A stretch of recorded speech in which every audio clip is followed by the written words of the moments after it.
Hey everybody, this is Chris Brochù. It's Thursday, so sit back and relax because I'm on the green couch.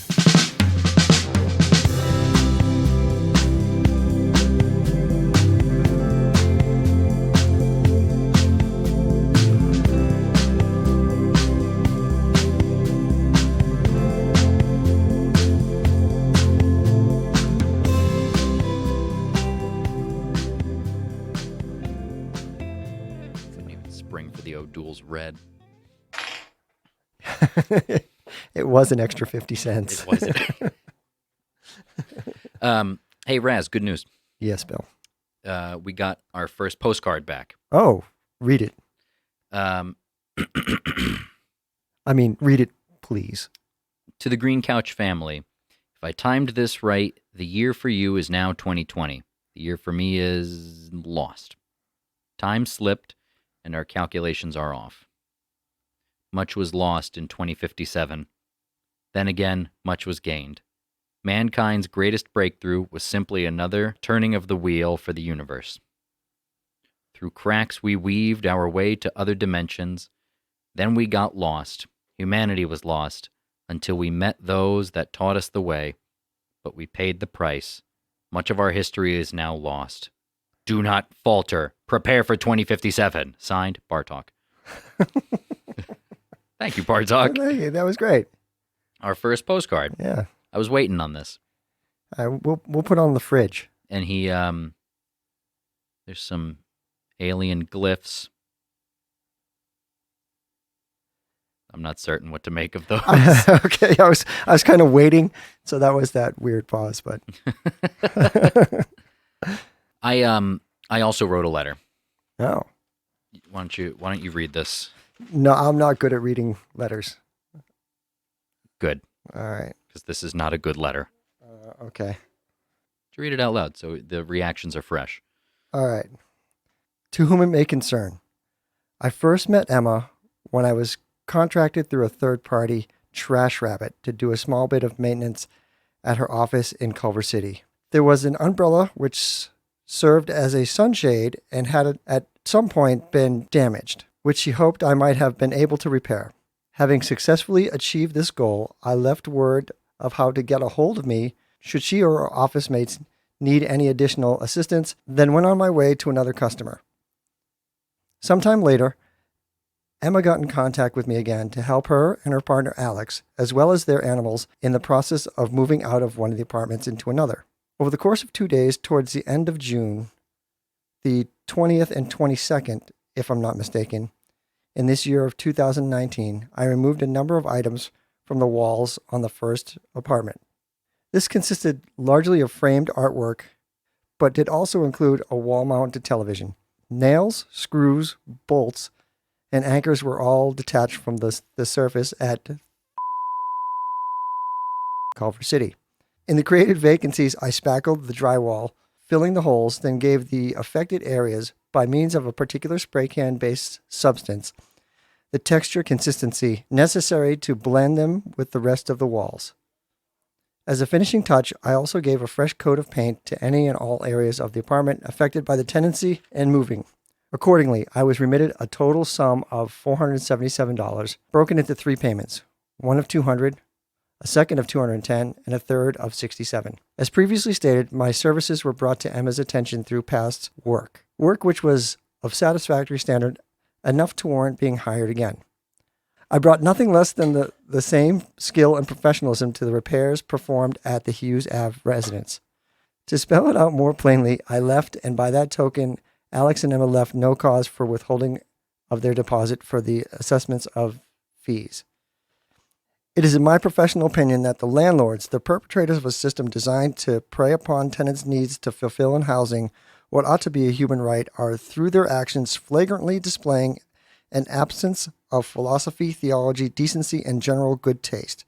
As such, the landlord in the matter of this case would be best serve society by relinquishing control of ownership of the Hughes Ave residence to Emma and Alex. William F. Zunkin, Handyman, September 22nd, 2019. They didn't get their deposit back.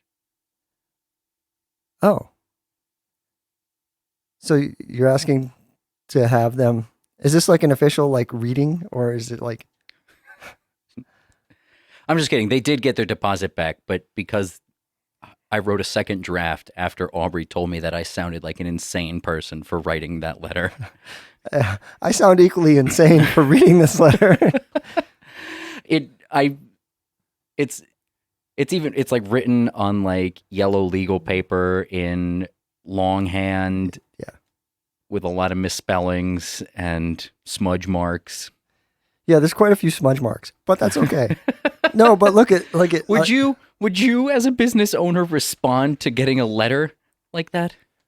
If it was typed. No, but look, I agree with you. I think there's landlords are devoid of philosophy. Well, I'm not going to go that far, but there is something to be said about like housing as a need, as opposed to like a luxury. It seems like now it's just a luxury to have a place to live, and people consider themselves lucky. Yeah, we live in Los Angeles. We see the tent cities. Yeah. No, and that's part of I my. hope it gets better by 2057. BbartokK. Yeah, well, according to BbartokK, it's not. So, but I agree. I mean, and I know people that own multiple houses. And I know like people that are good to their tenants, but there are landlords that have, Landlords are like lawyers, are like snakes. Yeah. Not all of them are poisonous, but you don't go around looking for the ones that aren't. Right. That's what Malcolm X said about white people. Okay. Yeah. I mean, I agree with him. # he's not wrong. Money's hard to come by, though. And so housing is hard to come by. Yeah. And you know who else is having problems sustaining money and spoke to us about it? Oh, wow. That's a good segue. Tell me. Tonight's guest, CHRIS BROCHU. Yeah, no, it's a good interview with Chris. He opens up about a lot of things. So if you're a fan of Chris, Vampire Diaries, Shameless, his gardening blog, yeah, or his music, yeah. But if you're a fan of CHRIS BROCHU, this is a really good interview because he does open up and talk about a lot of things. And he doesn't sound anything like the psychopath I sounded like in that letter. He does not. So, and I promised I was going to do this to him. We're going to open up the interview with a song that he did in my garage when he was 17. We're only going to play a few seconds of it. And I did promise him when we interviewed him that I was going to do this. And this is kind of like showing baby pictures to the world, but in audio form. So this is Chris when he was like 17, and we did this in my garage so long ago. And thank you, BbartokK. And thank you, BbartokK. For the postcard. It's still at night, too still to fight. Thoughts of you back. I don't belong, I'm not too strong. God, I want you back. Did you know this made me cry? Did you know the tears still fill my eyes? I went and saw a playoff game in Florida where it was the Flames versus the Lightning. And I remember Jerome McGinley, I think that was his name. Mm-hmm. Dude, he just like had this crazy shot from like the blue line into like the top left corner. And I would like remember watching it being like, so dirty, like so dirty. You couldn't hate it. It was just such a good shot. What were you doing in Florida? I was an Army brat, so I was like North Carolina and then Florida, and then I was living there. Mm-hmm. Okay, so you grew up as your folks were, who was in the military? Your father, your mother? Yeah. In doing what? He was in the Army. He was a Special Forces medic. He retired in E9. I mean, he did all kinds of shit. In who? He was like an E9 position, like. For those of us who didn't grow up on it's various like the military highest. bases. It's like the highest rank you can get from like, without going into the I forget what however you like. Oh, without you becoming enter like, in, yeah, like you can enter in on the path of being like a general or whatever. But if you just like whatever the entry level position is, you could work your way up. And E9 is like the max. I believe the entry level position is grunt. Yeah, that's right. And so if he went from grunt to actually no, he retired E8 working the E9 position, and they wouldn't like promote him to E9 after being in the military for 25 years. So after 25, he was like, guys, come on. I'm getting too old for this shit. Yeah, it's like I've been doing this for so long. Like I'm working the job, and you haven't promoted me for like 2 years of doing this job. It's just like kind of disrespectful. So like I'm out. So what I'm hearing is that the Army hates the troops. What I'm hearing is, I didn't say that. Who hates the troops? Do you hate the Raz? Do you hate the troops? I do not. We love I I mean, troops. in my defense, I pretty much hate everybody. So I don't know. I guess troops are everybody. Troops are everybody. Yeah, as long as my hatred is like spread across evenly, like I just have disdain for humanity. So I don't know. You don't discriminate. Don't take it personal. No, don't. Yeah, it But doesn't I take you personally. Yeah, it doesn't matter what I think, anyways. Who am I? I'm a nobody. I'm a speck on this earth. What does it matter, right? Aren't we all? So, but yeah, It won't keep Tucker Carlson from railing against our podcast if I say the wrong thing. Yeah, right. Totally. Good. Somebody's listening to it then. But you grew up going all over the country. Yeah. I mean, like born Did in you ever go Tennessee. overseas? No, well, no, not live there. My dad would go on trips, and my brother and I went with him to Germany one time, but that was just for like fun. But Tennessee, North Carolina, Florida, California, and those are my Tennessee, stops. North Carolina, Florida, California. California. So before you had come in, Chris and I were just hanging out, and there's kind of a little backstory. Like I've known Chris for people. I've known Chris for like I don't even know. since he was a little kid, so I was playing him a little. I was playing him some Chris Kazin, her song "Poker Face," and there's a little story because Chris is kind of involved in the creation of that song. So this is right after like my story about the magic bass. I brought the magic bass home and I just started playing that riff, and it's a kind of one thing we just kind of play riff and you can't get out of your head. You're just playing and playing. Chris walks into my studio at the time, and I hadn't seen him in a while, and he just comes in and I'm just kind of playing the riff, and he goes, "Hey man, that's a cool riff. You should work that into a song." So I was playing him what he had suggested that I do.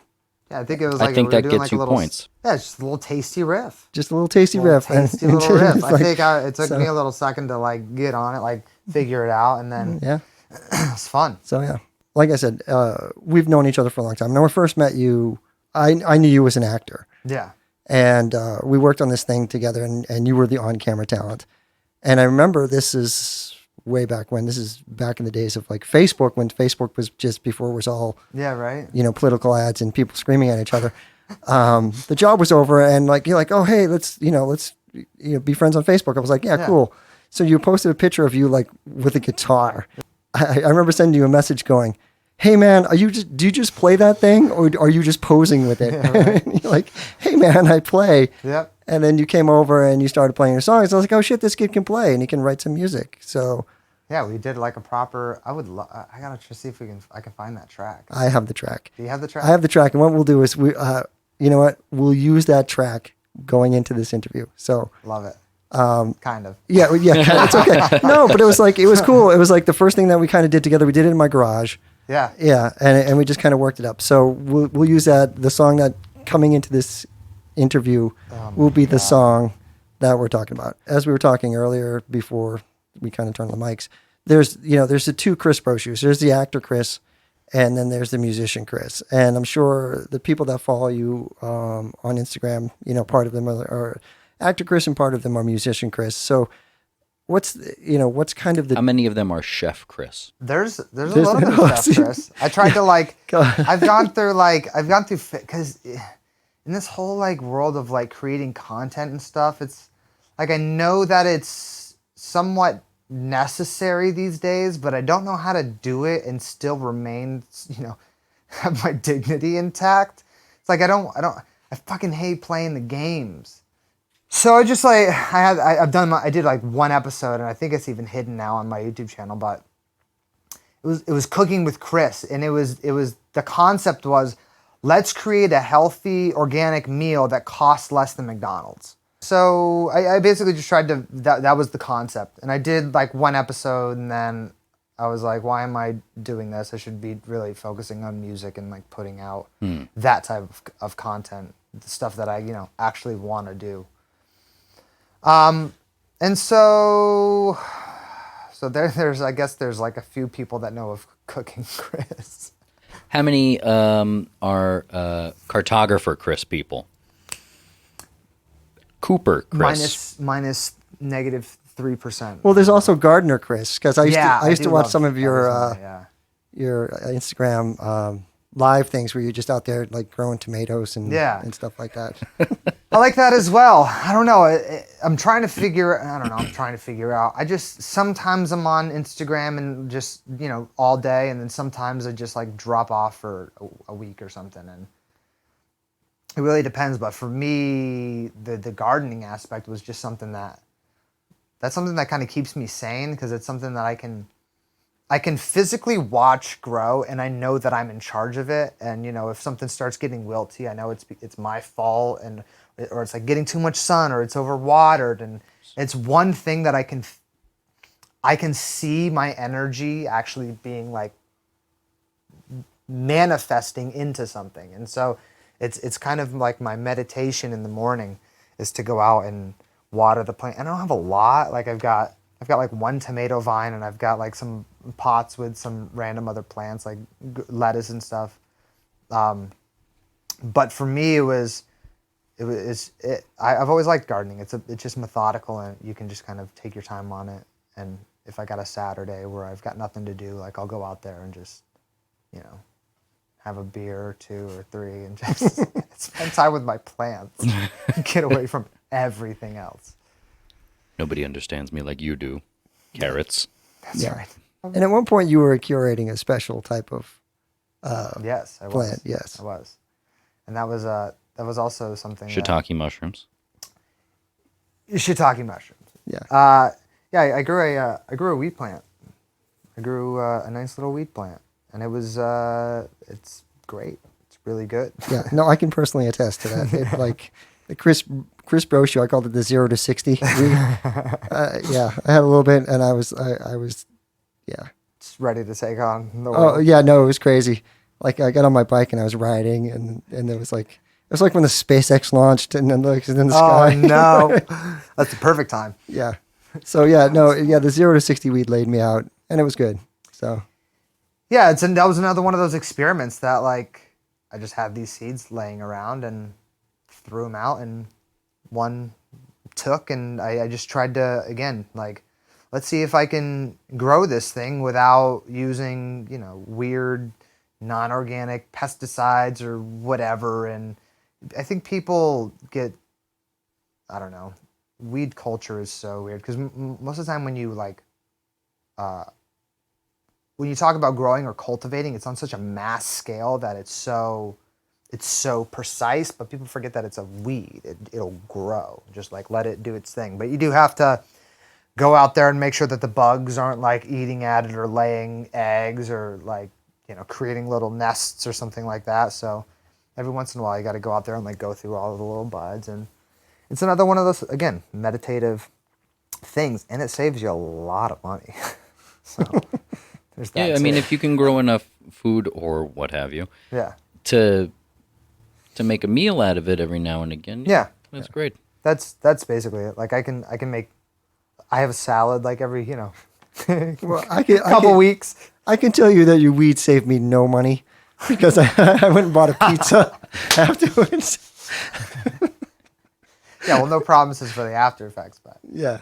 getting it to you is quite Yeah. No, it was free going. It was, that part was free. free going down. But Free going down, but everything yeah. else after is. Yeah, afterwards, I think I hit like 7-Eleven as well. Yeah. I don't know. It was just, I forget. I just got home and I was. I told it was just like an empty pizza box and some wrappers. I was like, what am I doing?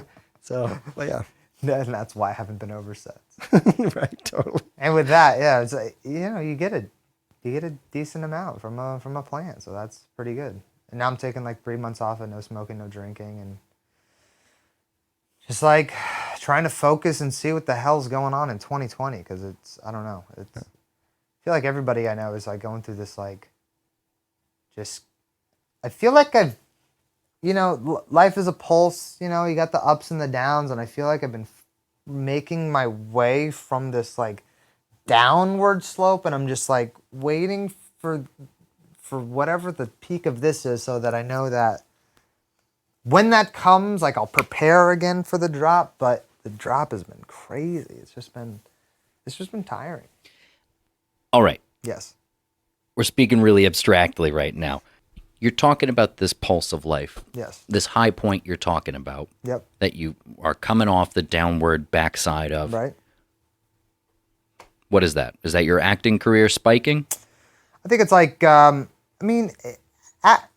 guess mostly money, and most of the money that I get is from acting, or it was from that, and basically taking other jobs and like really figuring out.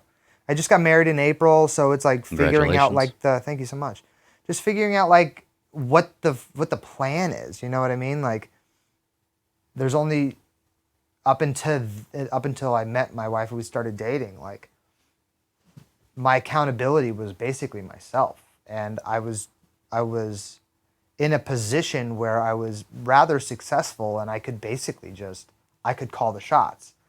And then it kind of like petered off, and it's been a little bit of a lull. And I know that that's normal, and I know that this is a part of it. But yeah, it's like acting has been pretty slow, which means that money is pretty slow, which means I've had to figure out other ways around it. But up until that point, I had made money either enough or consistently enough to sustain myself. But again, that is myself. Yeah. And not the anticipation of like building equity in real estate and like actual things that are going to sustain me and my wife and my family, so that is the pulse, I would say. So do you find that during these pulse times that where you're climbing up, do you find that you get more creative with your music, or is this kind of that point?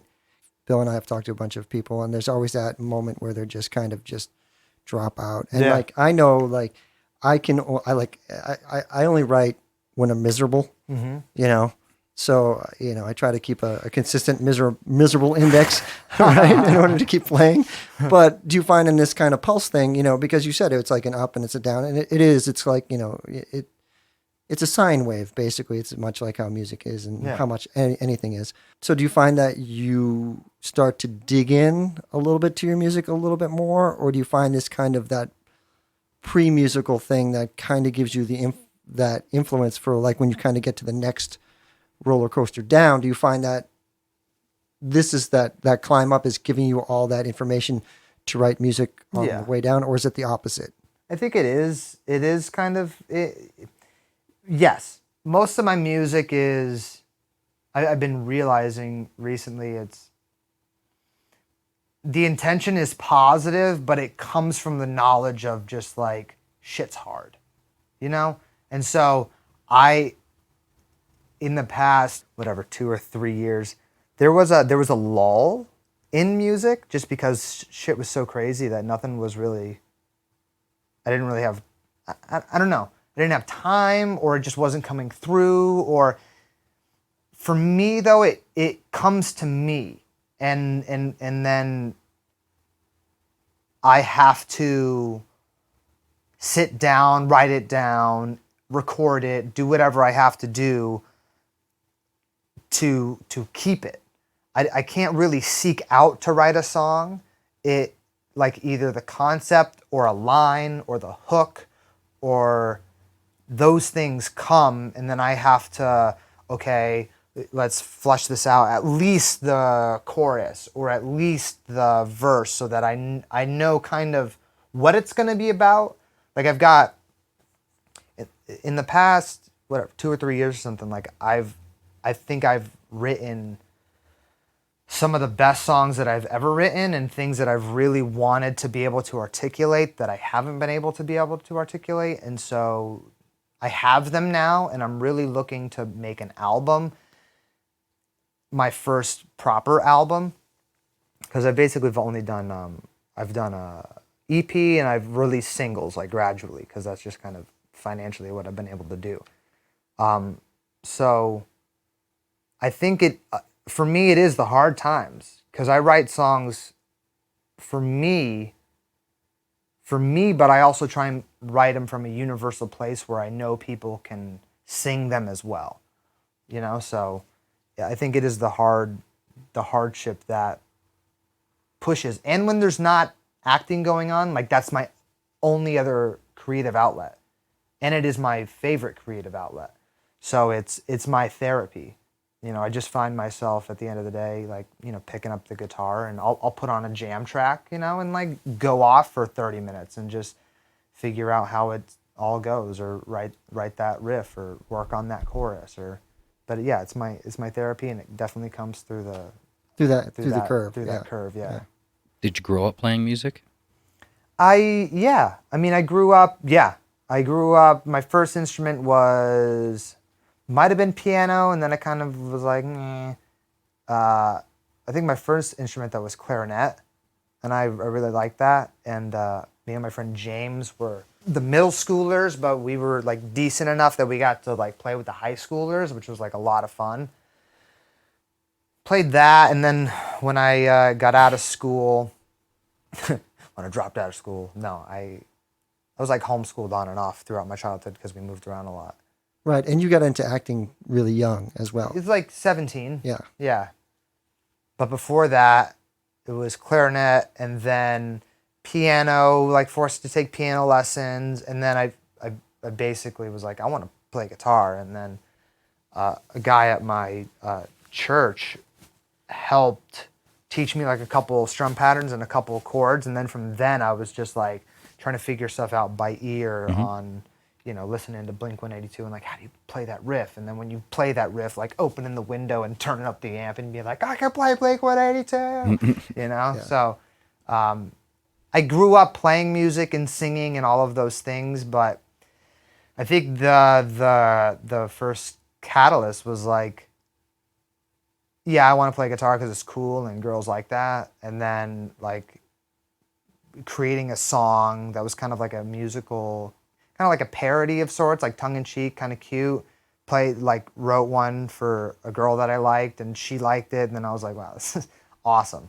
And then, you know, they break your heart, and then you know, then it's just happening. You know, it just occurs. Raz was alluding to the fact that, you know, despite seemingly the musically centered activities of the household, you at some point fell into acting rather than like trying to go full bore on being a guitar hero type. Right. So what was how did that all fall into place? So we were in Florida, a random acting school was just doing calls, you know, like cold calling. Cold calling. Like, you have children, we want your money, let's make this happen. That's exactly correct. And my sister was super interested. Like I said, she's like the musical theater type and like down. And I was the egocentric type, so I was kind of down. And my brother was not at all down. Ironically, he ended up popping off, was rather successful in his early teens. And so it was an adventure. Like, we were in Florida. We ended up going to this school, or like, I actually didn't get in. I auditioned and didn't get in. Didn't get in, and I was like, whatever, I'm just gonna play hockey. And my idea was like to go to college on like a hockey scholarship, and like that's what I want to do. And then one day hockey practice was canceled, and I just like dropped them off at class, and they were like, well, you know, why don't you just come in and play? It was an improv class. And it was just, you know, messing around, and like people laughed, and I was like, wow, it's kind of fun. And then we ended up doing like a showcase type thing, and we ended up finding a manager through that, and then decided, all right, we're going to save up our money, you know, from the different various jobs that I was doing and the parents were doing at the time, and what collectively we were doing, because we were doing some like local hire stuff in Florida and like being background, you know, and like putting our $100 here and there into the cookie jar. And we decided that we were going to try for 3 months, like just go out and just kind of see what happened. and Go out and try in Los Angeles. Yeah, correct. Yeah, move from Move from Tampa to LA. Correct.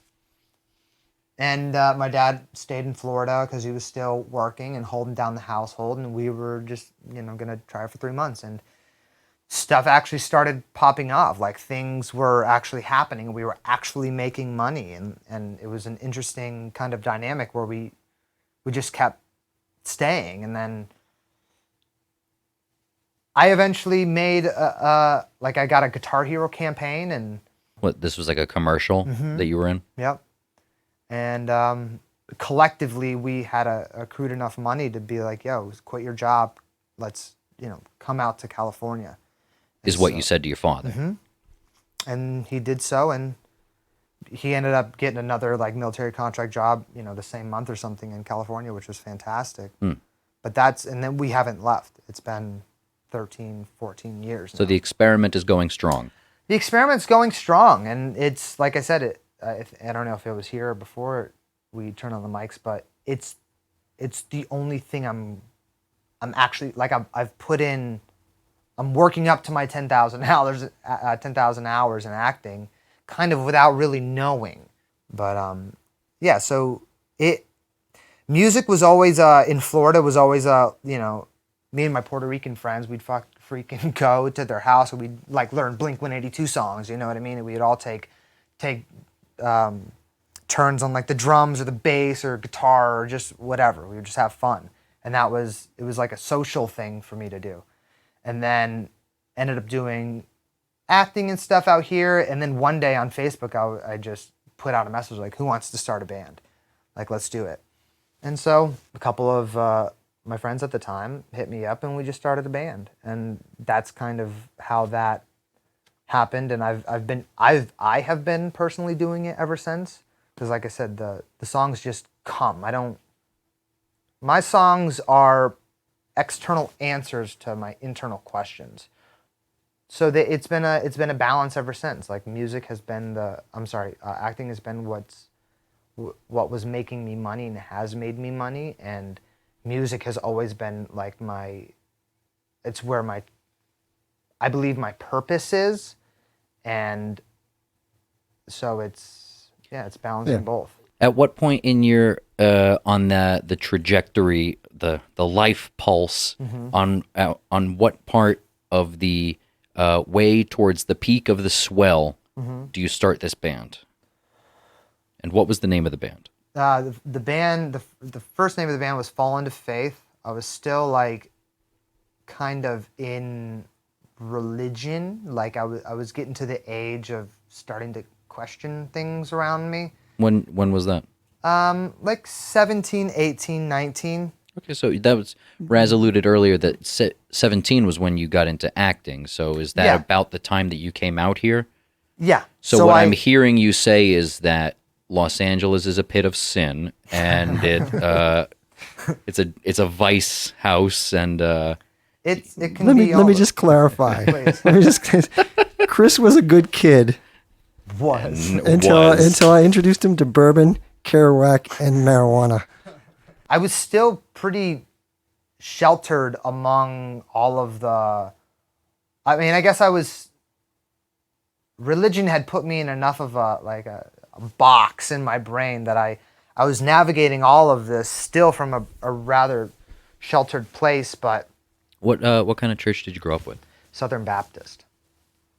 So, I was always the one that was kind of breaking the rules a little bit. The minute I started growing my hair long, it was like it was a thing. You know what I mean? The church was a thing. What was long to the church?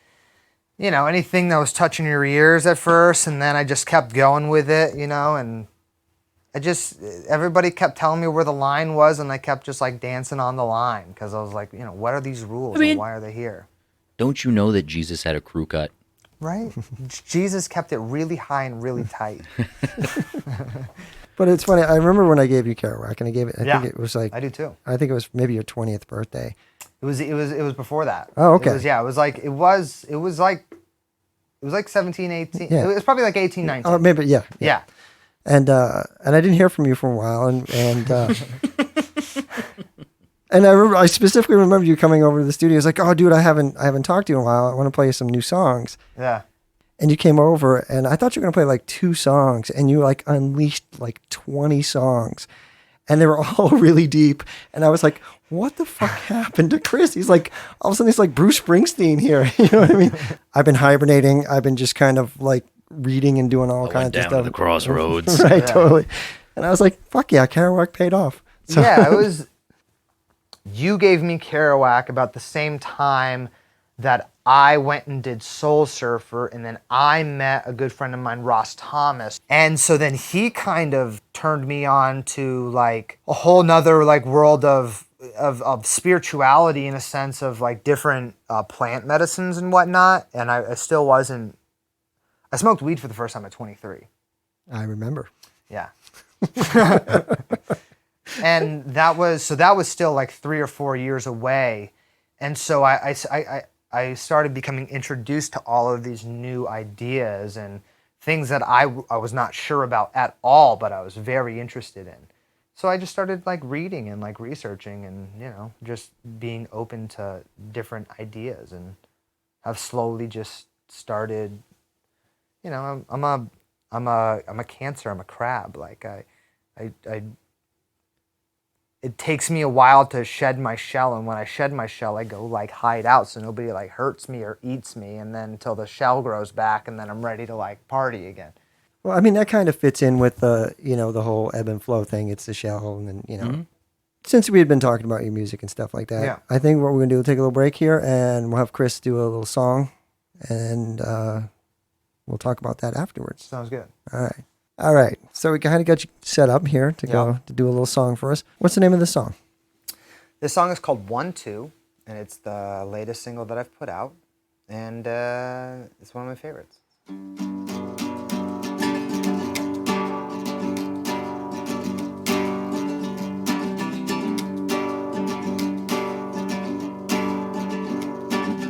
I went to the park to talk with the wind. Found a nice little shady spot to let the sun shine in. A place beneath the trees where the smoke filters through the leaves, with only his melody keeping me company. He passed me by, but he came around again, whispering the wisdom of Solomon. He said, you see, empathy is the key. Divinity is within all you see, and all you are is more than you'll ever need. You gotta give it the 0-1-2. Do what you gotta do. See a lover and a lunatic, and everyone a new son. You're the one you choose.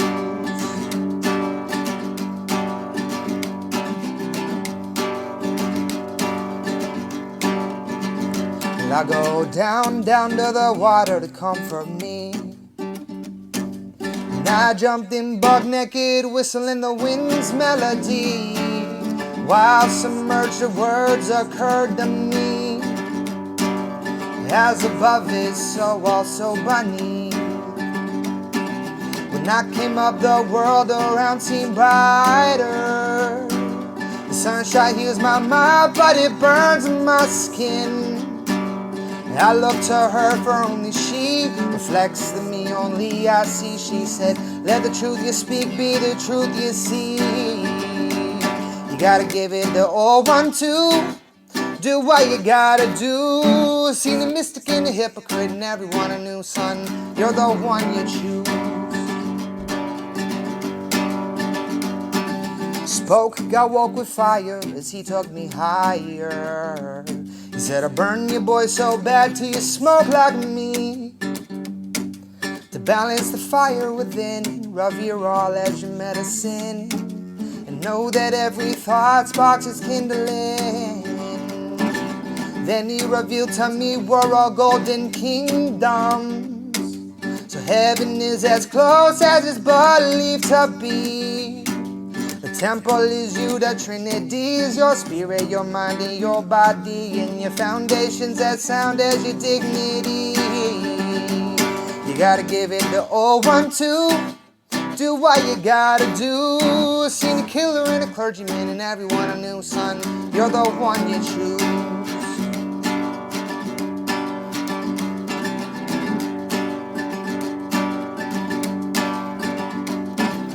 Earth and ether mentor me by and by. Live and die, they decide where my energy best resides. They say life is the mirror of your mind. So what you seek for, truly you will find in time. They reminded me the divine is seen in the detail. Your devil is only as clever as you let him be. The future's in now and present, lead the past, gives you your nourishing soul. Daily you're creating eternity. So give it the old 1, 2. Do what you gotta do. Seen a healer and a hellion and everyone a new son. You're the one you choose. You gotta give it the old 1, 2. Do what you gotta do. Seen heaven and hell within everyone a new son. You're the one you choose.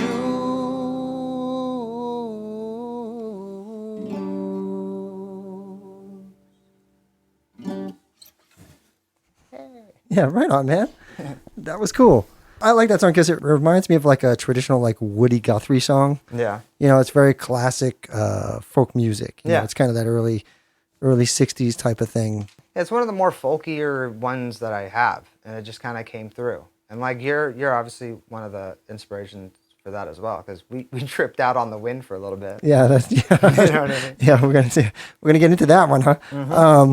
But yeah, what was the inspiration for that song? So there was a couple, I guess. The physical inspiration was like I needed to get out, and then once the first verse came, you know, I realized that, you know, I want to be open to whatever like wisdom that each of these elements could bring. So I opened myself up to that and just kind of let the exploration begin.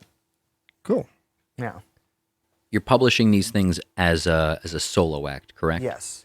So that band we were talking about earlier, that didn't last. No, that doesn't exist. So were there ever any bands that did click for you, or was that one that you alluded to fizzling out the last real attempt? Yeah, it was the last real attempt, because I was also the one that was singing and writing the music and bringing the material, and then having the guys, like, you know, obviously bring their instrumentation and talent to it as well. But I was still like the ringleader. I was still kind of.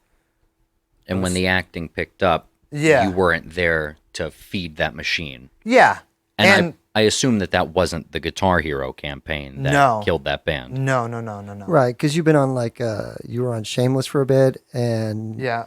I think you had a big stint on the Vampire Diaries. sure. Yeah, no, it was kind of like a landmark thing that the character was written. Yes. Totally. It was Right. the first reoccurring gay character on the show, actually. And Was this a big show? I mean, Yeah, it was like. I don't. This isn't me being like passive aggressive. I just No, not at all. I didn't don't catch the assume vampire anybody- wave. I don't assume anybody. Yeah, watches. it was a big deal. I mean, the Vampire Diaries was a it's big deal. huge show. Yeah, it was the huge. fans, like, it's on the CW. It's got like the demographic of like 12 to late 30s, even like early 40s. Like, women is mostly and is the demographic, and like the fans are fantastic. Like, and I was lucky enough to get on it. Like, I auditioned at the end. I forget even what year it was, but I auditioned, and it said, you know, one episode possibly reoccurring, and the fans were receptive enough that I got to do 14 episodes on it, and it's definitely the longest reoccurring character I've ever played. It was one of the biggest waves I've ever ridden in this industry, and like nothing but positive experience as far as I'm concerned with it. It was a great show. It's done now, and How did you die? I died? I actually got to die twice. Like the first time they snapped my neck, and then I got revived, and then the second time I don't even know how to explain this to you, other than in a separate timeline, I had a brother and a sister, So good. and he was like the evil one, came back, wanted to kill us, and then my character kind of was like stepped up to be the sacrificial character and tried to basically. It was basically him versus and I ended up losing the bout. And he was kind of like the So you threw yourself in front of the bus of extra-dimensional That's right. fratricide. That's right. Yeah. No, I tried, like Bill, I tried watching Cool. the show, and I was like, I tried jumping in, and it was literally like the last, because you were on like the last season or the second to last season. Yes, yeah, exactly. And I tried jumping in. I'm like, all right, I'm going to watch Chris. And I was literally like, what the fuck is going on? I mean, you're not even alone. Like because I was on and off between season 5 and season 6, and I'd be gone for like an episode, and I'd come back and read the episode and be like, what's happening? And I would have to like talk to some of the other leads and be like, can you please just send me the last script so I can have some sort of context of like how we got here? Because it's like quick, and there's ever changing components of it, and the drama's never ending, you know what I mean? And there's always something occurring. So Yeah. it was a fun show. What was your Good times. character's name? Luke Parker. Like you and I kind of share songs and stuff like that. So Yeah. I get to hear your progression and stuff like that. Like I'm a rock and roll guy. Like all my songs are, on a Les Paul. They're all on A, So like it's kind of like it's like one dimensional. But like I get to hear you every now and then. You kind of go, oh hey, this is what I'm working on. It's kind of like that thing when you came back from Kerouac. And I do remember you coming back from Georgia, and your songs were a little funkier. Even your newer music, with the exception of 1-2, which is kind of like a one-off stuff. Yeah. You even admit that your stuff is a little bit more funkier now, right?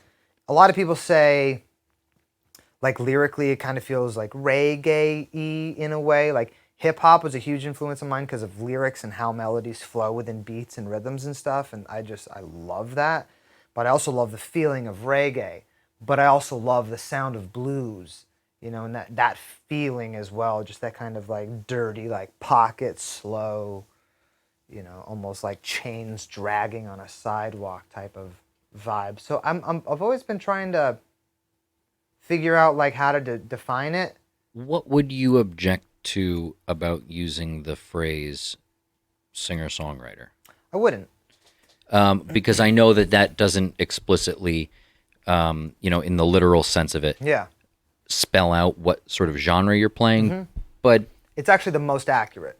Most of my other stuff, how it was recorded and stuff, it would be in the pop rock category, but singer-songwriter is the basis of it. It's one of those tricky genre distinctions that's based on a lot of just what instruments are used to create it. Totally. They become signifiers for the genre almost inescapably, like that, that singer-songwriter umbrella could contain Billy Joel, Leonard Cohen, totally. Paul Simon, a Donald Fagen solo record. Like there's a lot of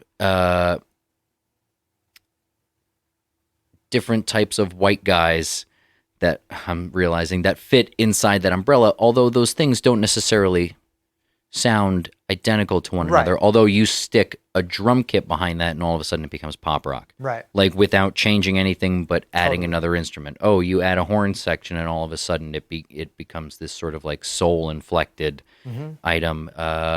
You distort your guitars and then it's folk punk. Yes. Why? Did they have mohawks or something? No. They just turned the amp on. That's right. the only distinction. Yeah. Now they're like Billy Bragg, they're against me, they're whatever. So I understand your hesitation, because if you put any amount of thought into it, all of a sudden it's just kind of like, why would I call myself this? It's just as much that, except for this one seemingly useless detail. Right. No, and I can hear that, because I've heard some of your stuff when you play live with the band, when it was just like a 3 or 4 piece band, without the extra, croutons and dressings and stuff like that. Yeah. When it's just you and a bass player and a drummer and even like a secondary lead soloist, the songs do get that rock type of feel. Yeah, you know? totally. But it's still like what Bill was saying. It still kind of falls into that same thing that it is very. I mean, it's singer-songwriter, but the minute you kind of add that element, it becomes rock. So I could see you kind of going there right now. So would you mind playing one of your newer songs for us? Because we're getting towards the end of our time here, and I want to have you play like play one more song out, and then we'll close it up after that. Totally. So you think about it. Okay. We're gonna take a little break, and we'll come back when you've got it kind of down under and what you want to do. Copy that. Okay. Yeah. So you've decided what song you're gonna play? Okay, yes. Okay. What are you gonna play? The song is called Queen. It is not out, but it'll be on the album. Okay. And you're playing it on your $20.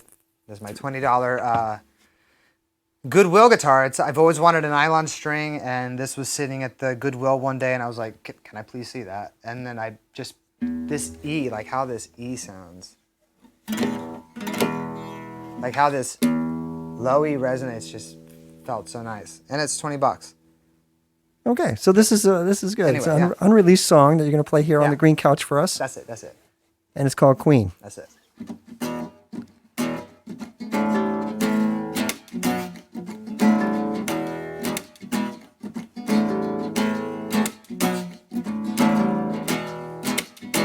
I'm a king, I don't need a princess.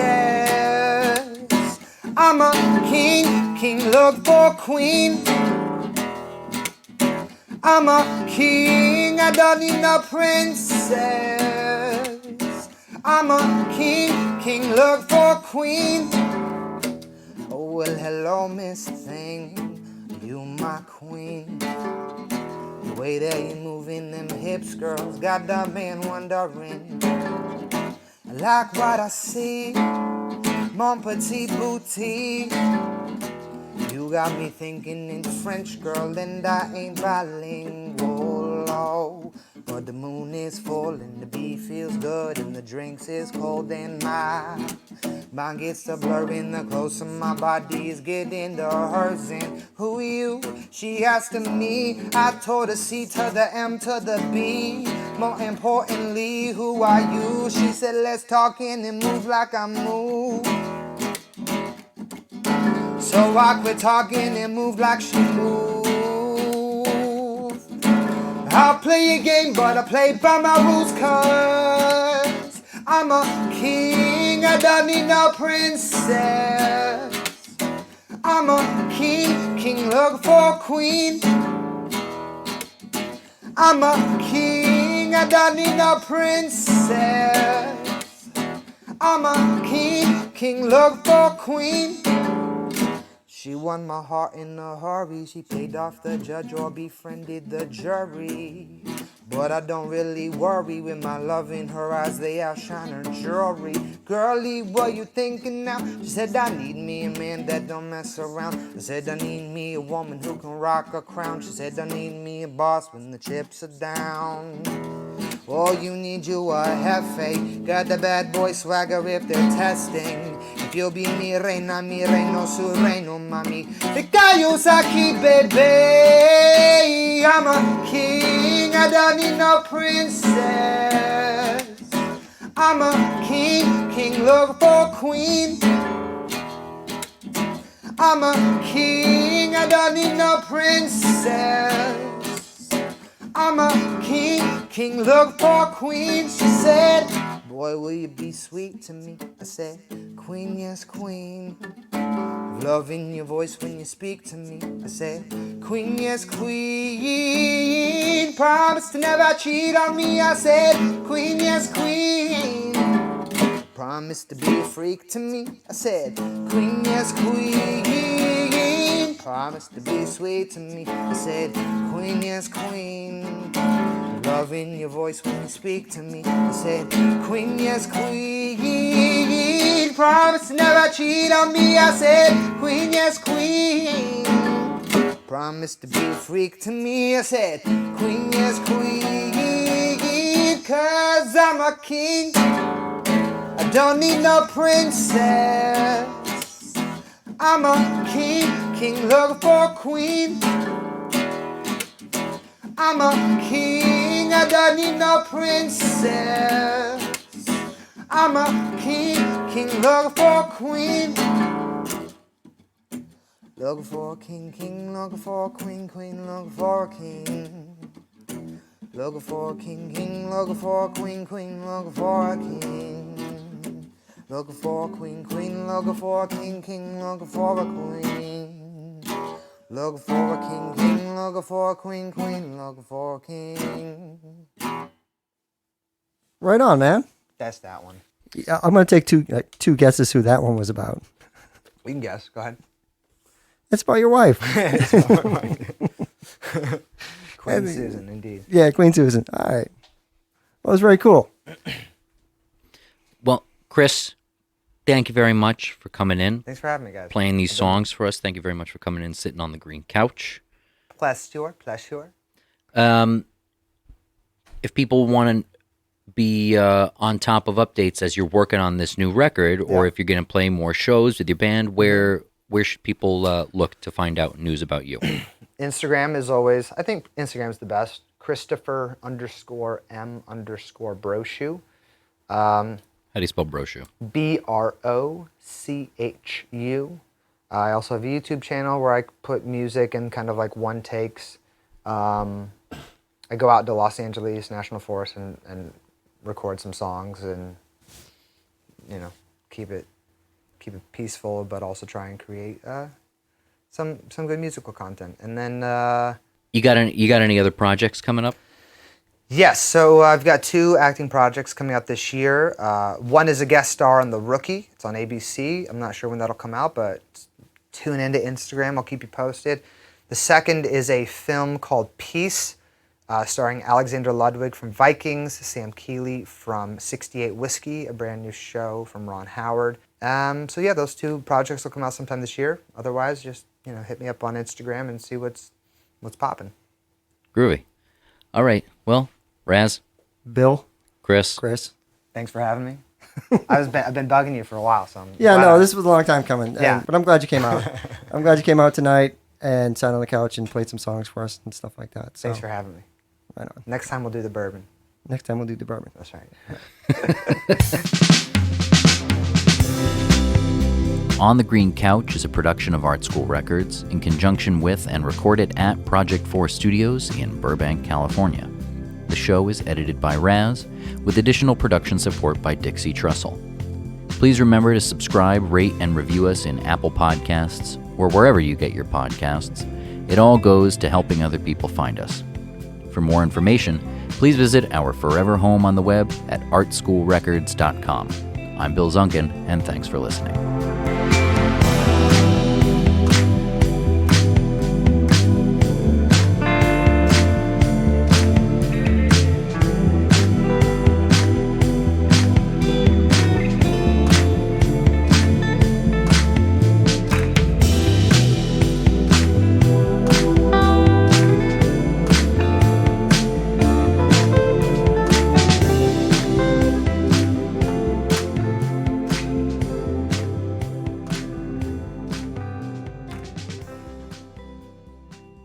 Hey, everybody. Tune in next Thursday to hear me, Christine Young, on the Green Couch.